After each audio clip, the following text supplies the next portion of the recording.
Hello साथीहरू, high सन्चै हुनुहुन्छ हो। म अनुप सुनुवार अब्बा इलेक्ट्रोनिक्सबाट मोबाइल सर्भिस सेन्टरबाट आज म तपाईँहरूलाई स्यामसङ ग्यालेक्सी A03s को एफआरपी रिमुभ अथवा गुगल एकाउन्ट कसरी रिमुभ गर्ने भन्ने बारेमा चाहिँ सिकाउने गरेको छु। देख्न सक्नुहुन्छ है हजुरले यहाँ। यो चाहिँ स्यामसङ ग्यालेक्सी A03s, यसको चार्जर चाहिँ टाइप सी हुन्छ अनि अगाडिपट्टि चाहिँ यसको डिस्प्ले चाहिँ नच काटेको डिस्प्ले हुन्छ है। यो चाहिँ स्यामसङ ग्यालेक्सी A03s। अब यसको चाहिँ हार्ड रिसेट गरिसकेपछि अब यसमा चाहिँ एफआरपी लक लाग्छ। एफआरपी लक चाहिँ यो कम्प्युटरबाट अब कसरी रिमुभ गर्ने भन्ने बारेमा चाहिँ सिकाउन गएको छु। ल आउनुहोस् कम्प्युटरमा।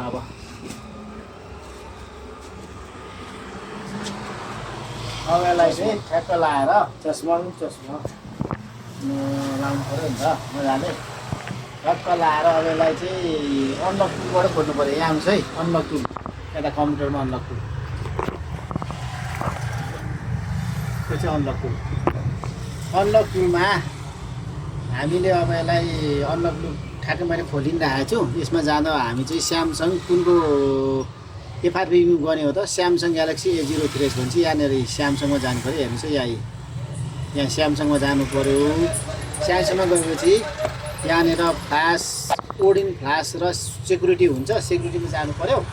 अनि यहाँ सर्च गर्ने अप्सन आउँछ, यहाँ सर्च गर्नु पऱ्यो। A03s भनेर सर्च गर्नु पऱ्यो। A03s भनेर सर्च गर्नु पऱ्यो। अनि A03s मा यहाँनिर आइसक्यो है स्यामसङ A03s। यसलाई ओके गर्ने, ओके गरिदिनु। ओके गरेपछि यहाँनिर चाहिँ इरेज एफआरपी भनेर यहाँ आएछ है। हेर्नुहोस् यहाँ इरेज एफआरपी भनेर आएछ, त्यसलाई ओके गर्ने।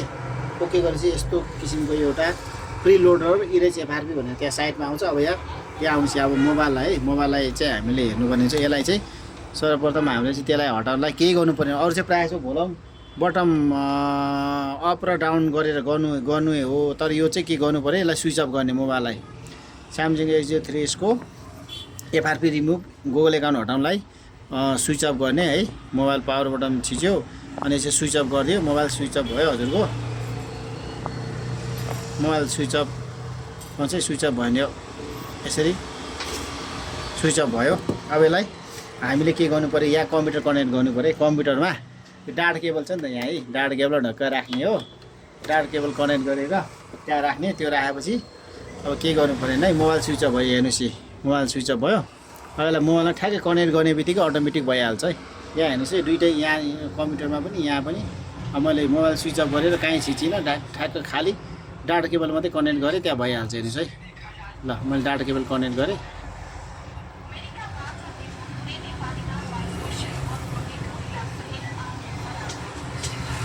यसलाई म फेरि झिकेर हाल्दैछु है डाटा केबल। सरी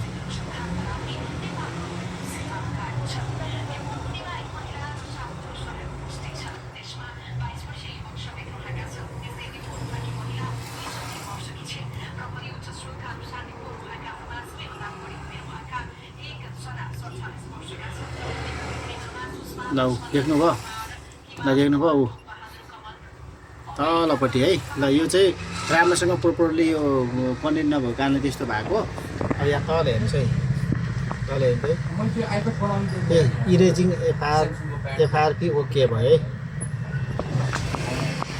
त साथीहरू यसै गरेर चाहिँ हामीले यो भिडियोहरूलाई चाहिँ यसरी गर्न सकिन्छ। हस्त धन्यवाद।